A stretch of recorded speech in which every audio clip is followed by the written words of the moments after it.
Hello, everyone, and welcome back to Native Echo Podcast, where we make English simple and enjoyable. I am Harper, and today I am flying solo, which means it is just me and you. No Julian today. And honestly, I want to talk about something that I think about a lot, something that most English learners get completely wrong at the beginning, and I was one of them. So this is not me judging anyone. This is me looking back and thinking, I really wish someone had told me this earlier. The topic today is vocabulary. How should you actually learn new words in English? And I want to start with a question. When you think about learning vocabulary, what do you imagine? Most people imagine a list, a long list of words with translations next to them. Word on the left, meaning on the right. Maybe 50 words on a page, maybe 100. You stare at the list, you cover the right side, you try to remember. You test yourself, you forget half of them by the next morning. And then you do it again the next day with 50 new words. Sound familiar? Because that was me. That was me for a very long time. I remember when I first started seriously studying English, I had this notebook, a beautiful notebook actually, and I filled it with words, hundreds of words. I would find a new word and write it down with its meaning. I felt so productive. I felt like I was doing the right thing. Every day I was adding new words, and I thought, this is how you build vocabulary. More words equals better English. But here is the thing. After months of doing this, I still could not have a natural conversation. I still froze when someone spoke to me quickly. I still could not express what I wanted to say without stopping and searching and struggling. And I could not understand why. I had so many words. Where were they when I needed them? And then I started to understand something. The problem was not how many words I had. The problem was how I had stored them in my brain. I had stored them alone, isolated, like little islands with no connections to anything else. I knew what a word meant, but I did not know how it lived, how it moved, who it sat next to, what it felt like in a sentence. And that made all the difference. Let me explain what I mean, because this is really important. When you learn a word alone, just the word and its translation, your brain stores it in a very fragile way. Fragile means something that breaks easily. It is not strong, it is not stable. You remember it when you are looking at a list, but the moment someone speaks to you and you need to access that word quickly, under pressure, in a real conversation, your brain cannot find it fast enough. It is like trying to find one specific book in a library where nothing is organized. You know the book exists, but where is it? But when you learn a word inside a sentence, inside a real context, your brain stores it differently. Context means the situation around something, the words and ideas that surround it. When you learn a word in context, your brain connects it to a moment, to a feeling, to other words, and those connections are what make it stick. Stick means to stay, to not disappear. When something sticks in your brain, you remember it without effort. So think about the word exhausted. If you learn it from a list, your brain stores it as exhausted equals very tired. That is it. But if you hear it in a podcast and someone says, I got home after a 12-hour shift and I was completely exhausted. I just sat on the floor. I did not even take off my shoes. Now your brain has a picture, a feeling, a scene. You can almost feel what that person felt. And that word exhausted is no longer just a definition. It is alive. It has weight, and you will never forget it. That is the power of context. Now I want to talk about something else, something that connects directly to this idea. And I want to be very direct about it, because I think a lot of beginner learners are making a mistake that wastes a lot of their time. When you are a beginner in English, what do you usually learn first? Think about it. Most courses, most apps, most textbooks start you with categories. Animals, colors, numbers, body parts, food, furniture, objects in the classroom, objects in the kitchen. And you sit there and you learn cat, dog, horse, lion, elephant, tiger, parrot, hamster. You learn chair, table, lamp, sofa, curtain, shelf, mirror, wardrobe. You learn apple, banana, strawberry, pineapple, watermelon, mango, peach. And I understand why this happens. These words are concrete. Concrete means you can point to them. You can draw a picture. They are easy to test, easy to put in flashcard apps, easy to make little matching games with. They feel manageable. But here is the honest truth. This approach is almost completely useless for real communication. Think about the last conversation you had in your own language. Any conversation, with a friend, with a family member, with a colleague, with anyone. How many times did you need the word hamster? How many times did you need pineapple? How many times did you point at something and name it? Real conversation is not about naming things. Real conversation is about expressing ideas, about connecting with another person, about asking questions and understanding answers, about explaining how you feel and why, about agreeing and disagreeing, and telling stories and making plans and solving problems. And for all of that, you do not need to know the word hamster. You need words like actually, however, I was wondering, it depends, I am not sure, but to be honest, that makes sense. I know what you mean. Let me think about that. You need phrases. You need connectors. You need the words that hold a conversation together. This is where the Oxford 3000 becomes incredibly important. Let me explain what this is, because some of you may not have heard of it. Oxford is one of the most respected names in the English language. They have been studying English for a very long time, and they created a list called the Oxford 3000.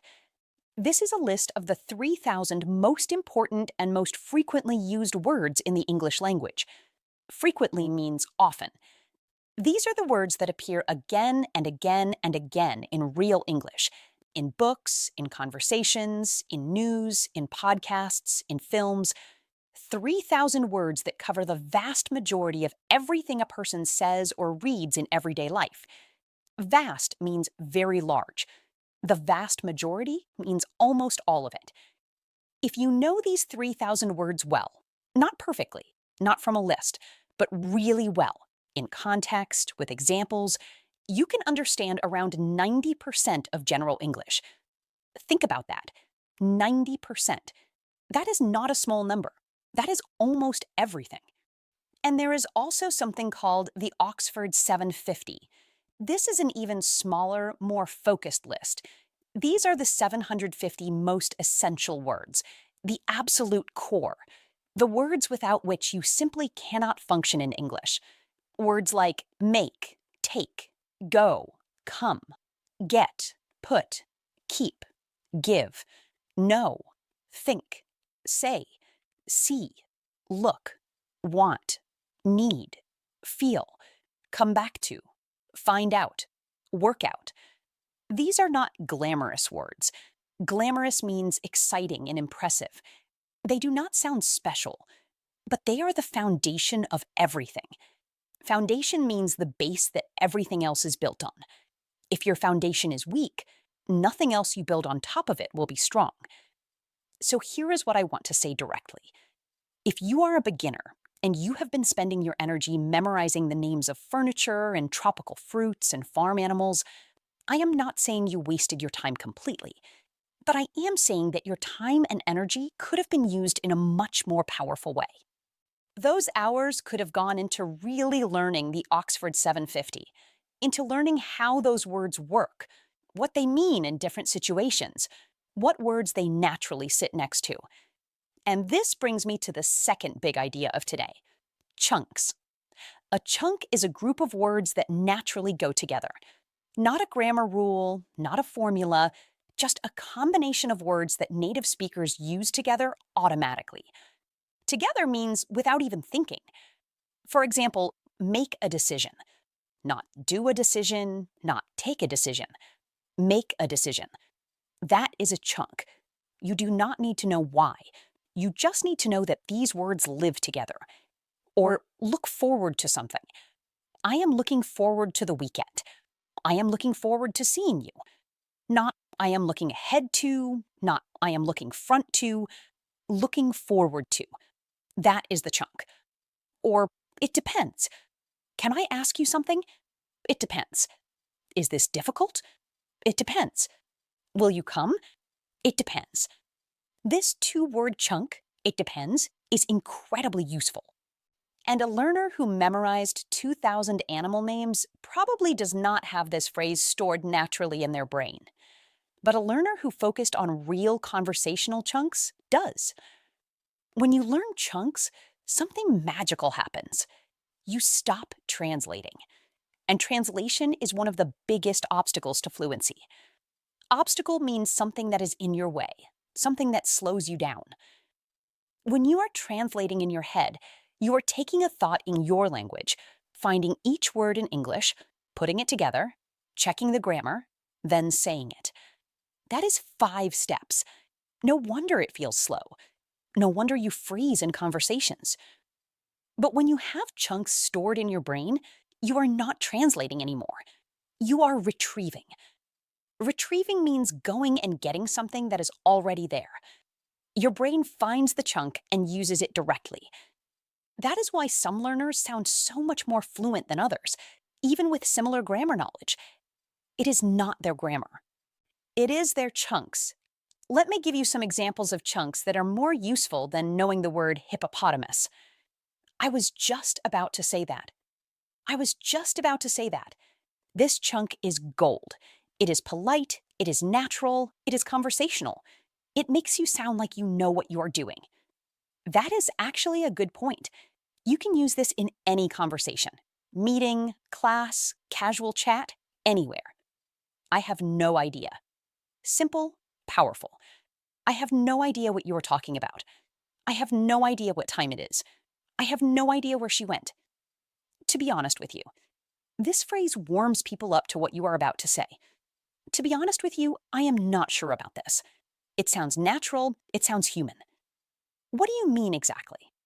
When you do not understand something, this phrase is perfect. What do you mean exactly? Not what means this, not please explain more. What do you mean exactly? It does not matter. Let it go. At the end of the day. More or less. As far as I know. I was wondering if it turns out that I ended up, I came across, I could not help but. These are the chunks that real conversations are made of. Not hippopotamus, not pineapple, not the word curtain. Now, I want to be fair here. I am not saying that learning specific vocabulary in categories is completely useless. Of course, you will eventually learn words for furniture, food, nature, animals, all of it. Eventually means at some point in the future. And that vocabulary will be useful in certain conversations and certain situations. I am not against having a wide vocabulary. What I am saying is about priority. Priority means the thing you should do first. And the priority for a beginner learner should be the Oxford core vocabulary and real conversational chunks, not lists of objects you might never talk about. Because here is something very honest. If you know how to say, actually, I was just thinking about that, and could you tell me a bit more about it? And, oh, that makes total sense, and I completely understand what you mean. You sound like someone who speaks English. If you can only say chair, table, lamp, elephant, banana, your English is full of nouns with no way to connect them. You can name things, but you cannot communicate. And communication is the entire point. There is also something important I want to say about how you actually practice this. Because knowing the theory is one thing. Doing the work is another. The best way to build chunk-based vocabulary is through input. Input means the English that goes into your brain. Listening and reading. When you listen to podcasts like this one, you are not just hearing words. You are hearing words in context. You are hearing how sentences are built. You are hearing which words sit next to which other words. Your brain is recording all of this, even when you are not consciously aware of it. Consciously means on purpose, while paying attention. This is called comprehensible input. Comprehensible means understandable. When you listen to or read English that is a little bit challenging but mostly understandable, your brain absorbs it naturally. You pick up patterns, you internalize chunks. Internalize means to take something in from outside and make it part of you, make it automatic. This is why I always say, do not spend all your study time on exercises and grammar tables. Spend a big part of it just listening. Listening to real English at a level that is maybe 70 or 80% clear to you. The other 20 or 30% is the challenge that makes you grow. And over time, that percentage shifts. More and more becomes clear. Your brain fills in the gaps with patterns it has already collected. So what should a beginner actually do? Let me make this practical. Practical means useful, something you can actually apply. First, get familiar with the Oxford 750 words. You do not need to memorize them from a list, but when you encounter these words, pay attention to how they are used. Encounter means to meet or come across. These words will appear everywhere, and every time you see them in context, your understanding of them gets a little deeper. Second, start collecting chunks, not individual words. When you hear a phrase that sounds natural and useful, write down the whole phrase, not just the word you did not know, the whole phrase, because the phrase is the unit. The phrase is what your brain will use. Third, listen a lot, more than you probably think is necessary. Listen to podcasts, listen to real conversations, listen to things you enjoy. Because if you enjoy it, you will do it more. And doing it more is everything. Fourth, stop trying to learn words in isolation. When you find a new word, do not just write the meaning. Write a sentence. Better, write 2 or 3 sentences. Or find the original sentence where you found that word and write that down. Let the word live in a moment. And fifth, be patient with the Oxford core. These simple, common words feel boring sometimes, but they are the words that appear in every single conversation you will ever have. Getting them truly automatic, not just knowing what they mean, but being able to use them without thinking, that is real progress. That is real fluency being built. I want to end with something that I find really motivating, because sometimes learning feels slow. Sometimes it feels like you are putting in a lot and not getting much back. And that feeling is frustrating. Frustrating means it makes you feel impatient and a little helpless. But here is what I want you to remember. Language does not grow in a straight line.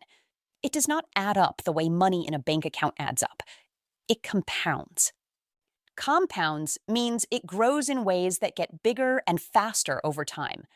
In the beginning, everything feels slow.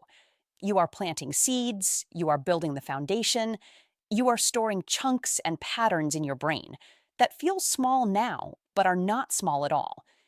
And then one day, something shifts. You listen to something in English and you just understand it. Without translating, without stopping. You just understand. And that moment does not come from the day you finally learned the word hippopotamus. It comes from all those hours of listening and reading and noticing how real words live in real sentences. That is the day you realize that the work was worth it, that you were building something real all along. So please, stop the animal lists. Stop the furniture pages. Start with the Oxford 750. Start collecting chunks. Start listening to English that feels natural and human and real. And trust the process, even when it feels slow, especially when it feels slow. Thank you so much for listening today. I hope this episode gave you something useful to think about, maybe even something to change about how you study. That is always my goal here at Native Echo Podcast. Not just to help you understand English, but to help you understand how to get better at it. If this episode helped you, please share it with one person who is learning English. Just one person. That small act means a lot to us. And subscribe to Native Echo Podcast so you never miss an episode. We release new content every single day. I will be back tomorrow with something new. Until then, keep listening, keep noticing, and keep going. You are doing better than you think. Take care, everyone. Goodbye.